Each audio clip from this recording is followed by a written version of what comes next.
Dewa Dhamma Jataka. Kisah ini diceritakan oleh Bhagawa di Jetawana mengenai seorang bikhu yang kaya.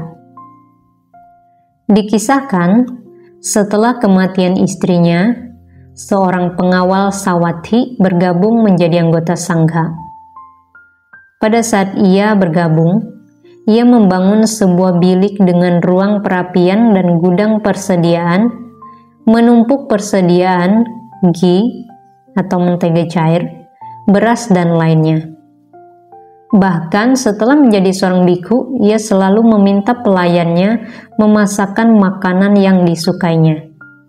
Ia selalu berlimpah dalam penyediaan kebutuhannya, jubah lengkap pengganti untuk malam dan keesokan paginya, dan tinggal jauh di pinggiran wihara. Suatu hari, saat sedang mengeluarkan jubah dan alas tidurnya untuk dijemur di luar biliknya, sejumlah biku dari desa yang sedang melakukan pindapata dari wihara ke wihara tiba dalam perjalanan mereka ke biliknya dan melihat semua harta bendanya. "Milik siapakah barang-barang ini?" tanya mereka. "Milikku, Bhante," jawabnya. "Apa?" seru mereka. "Jubah atas ini dan itu, jubah dalam ini dan itu, dan alas tidur itu juga. Semua kepunyaanmu?" "Ya, semuanya adalah milikku, Bhante," kata mereka. "Bhagawa hanya mengizinkan tiga potong jubah. Dan bagaimanapun, Bhagawa yang ajarannya engkau jalankan, hidup sangat sederhana dalam berkeinginan, sementara engkau menimbun sejumlah besar persediaan. Mari, kami harus membawamu menghadap Bhagawa." Setelah mengucapkan kata-kata itu, mereka membawanya menemui Bhagawa. Bhagawa yang mengetahui tentang kedatangan mereka berkata, "Wahai bikhu, mengapa kalian membawa seorang bikhu yang datang bukan atas kehendaknya?" "Bhante, bikhu ini hidup serba berkecukupan dan menimbun persediaan dalam jumlah besar." "Wahai bikhu, benarkah seperti yang mereka katakan engkau hidup berkecukupan?" "Benar, Bhagawa. Mengapa bikhu engkau menimbun harta benda ini? Tidakkah Bhagawa memuji kebajikan dengan sedikit berkeinginan, merasa puas dan lainnya, hidup menyendiri dan penuh ketekunan?" Merasa marah mendengar perkataan Bhagawa, ia berkata, "Kalau begitu, mulai saat ini saya akan bertindak dengan cara seperti ini." Ia berdiri di tengah-tengah para bikhu, menanggalkan jubah luarnya dan hanya mengenakan pakaian sebatas pinggang. Untuk memberikan dukungan moral kepadanya, sang guru berkata, "Wahai bikhu, bukankah engkau di kelahiran lampau menjaga rasa malu dan takut berbuat jahat? Bahkan di saat engkau terlahir sebagai siluman air yang hidup selama 12 tahun, tetap menjaga rasa malu dan takut berbuat jahat. Bagaimana engkau bisa, setelah mengucapkan janji untuk mengikuti ajaran Buddha yang bermanfaat ini, melepaskan jubah luarmu dan berdiri di sini tanpa rasa malu?" Mendengar kata-kata sang guru, timbul rasa malunya. Ia mengenakan jubahnya kembali, memberi penghormatan kepada beliau dan duduk di satu sisi. Para biku kemudian memohon beliau menjelaskan hal yang telah dikemukakan tersebut. Maka beliau menceritakan hal yang selama ini tidak mereka ketahui dikarenakan kelahiran kembali. Suatu ketika di masa lalu, Brahmadatta memerintah di kota Benares di negeri Kasi. Bodhisatta terlahir sebagai putra raja dari seorang ratu. Ia diberi nama Pangeran Mahingsasa. Saat ia sudah bisa berlari, pangeran kedua lahir dan diberi nama Pangeran Canda atau bulan. Namun saat ia bisa berlari, ibunda dari Bodhisatta meninggal dunia. Raja menikah lagi dengan seorang wanita yang membawa kegembiraan dan kesenangan baginya. Cinta mereka diberkahi dengan lahirnya seorang pangeran yang lain, yang diberi nama Pangeran Surya atau Matahari. Merasa gembira akan kelahiran putranya, raja memberikan janji untuk memenuhi satu permintaan ratu sebagai anugerah untuk bayi tersebut. Namun ratu menyatakan bahwa ia akan meminta janji tersebut jika waktunya telah tiba. Setelah Pangeran Matahari dewasa, ratu berkata pada raja, "Paduka, saat Pangeran Matahari lahir, engkau menganugerahkan satu permohonan padaku untuk kepentingannya. Maka jadikanlah ia raja." "Tidak bisa," jawab raja. "Masih ada dua pangeran lain yang bersinar laksana cahaya api. Saya tidak bisa menyerahkan kerajaan ini pada putramu." Namun, melihat ratu tidak pernah menyerah terhadap penolakannya, tetap memintanya memenuhi permohonan itu.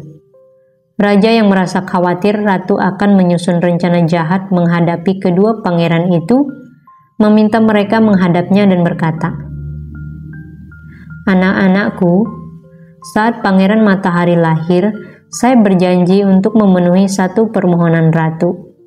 Sekarang, ia meminta saya menyerahkan kerajaan ini pada putranya. Saya telah menolaknya, namun terkadang wanita dapat melakukan hal-hal yang sangat jahat, dan ia dapat saja mengatur rencana licik untuk mencelakai kalian. Lebih baik kalian mengungsi ke hutan dan kembali setelah saya meninggal untuk memimpin kota ini sebagai penerusku." Setelah mengucapkan kata-kata itu dengan berlinang air mata dan penuh ratapan, ia mencium kening kedua putranya dan mengirim mereka pergi. Setelah mengucapkan salam perpisahan pada ayah mereka, kedua pangeran itu meninggalkan kerajaan. Tiada seorang pun selain Pangeran Matahari yang sedang bermain di halaman istana, melihat kepergian mereka. Segera setelah mengetahui penyebab perginya kedua saudaranya, Pangeran Matahari memutuskan untuk mencari mereka. Ia pun meninggalkan kerajaan. Ketiga pangeran berkelana hingga tiba di pegunungan Himalaya. Setelah menepi dan duduk di bawah pohon, Bodhisatta berkata kepada Pangeran Matahari, "Matahari adikku, pergilah ke kolam yang ada di sana. Minum dan mandilah di kolam itu. Lalu bawakan sedikit air minum untuk kami dengan menggunakan daun teratai." Kolam tersebut telah diberikan kuasa oleh Wesawana kepada siluman air dengan berkata, "Kecuali mereka yang mengetahui tentang dewa yang sebenarnya, semua yang masuk ke dalam kolam ini boleh engkau lahap. Mereka yang tidak masuk ke dalam kolam tidak diizinkan untuk engkau sentuh." Maka siluman air itu selalu menanyai mereka yang masuk ke dalam kolam apa yang mereka ketahui tentang dewa yang sebenarnya, kemudian melahap mereka yang tidak mengetahui jawabannya. Saat Pangeran Matahari memasuki kolam, tanpa terduga ia ditangkap oleh siluman air itu, yang kemudian bertanya kepadanya, "Apakah kamu tahu siapa dewa yang sebenarnya?" "Ya, saya tahu," jawabnya. "Matahari dan bulan." "Kamu tidak tahu jawabannya," kata siluman itu. Kemudian menariknya masuk ke dalam kolam dan menahan pangeran itu di kediamannya di dalam kolam. Menyadari adiknya masih belum kembali setelah pergi begitu lama, Bodhisatta mengirim Pangeran Bulan ke sana.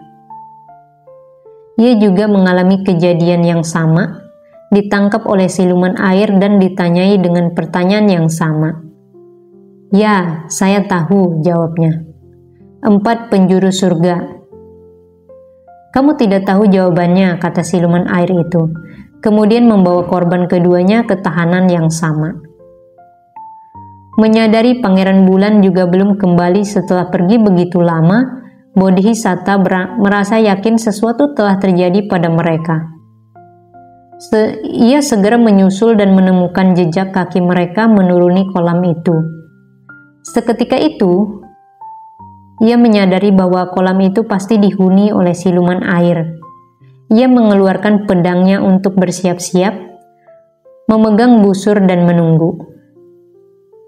Saat siluman itu menyadari Bodhisatta tidak berniat masuk ke dalam kolam, ia mengubah wujudnya menjadi penjaga hutan, lalu menyapa Bodhisatta.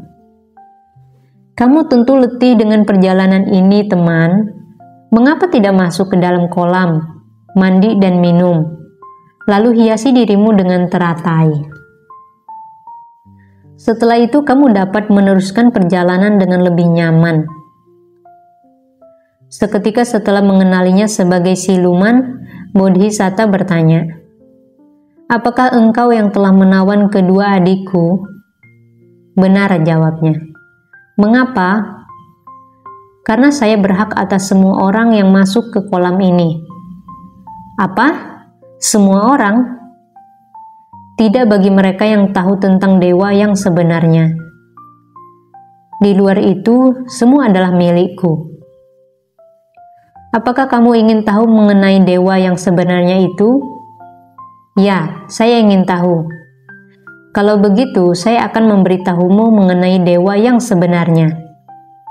"Lakukanlah, saya akan mendengarnya." "Akan saya mulai," kata Bodhisatta. "Namun, saya kotor karena perjalanan ini." Siluman air itu memandikan Bodhisatta, menyajikan makanan dan air minum, mempereloknya dengan bunga-bungaan serta memercikkan wewangian padanya. Kemudian ia meletakkan sebuah bantalan duduk di tengah sebuah pavilion yang mewah. Setelah duduk di bantalan dan mempersilakan siluman air duduk di dekat kaki beliau, Bodhisatta berkata, "Dengarkan baik-baik. Kamu akan mendengar tentang dewa yang sebenarnya." Ia membacakan syair ini. "Barang siapa seperti dewa yang sebenarnya, takut dan malu akan kejahatan.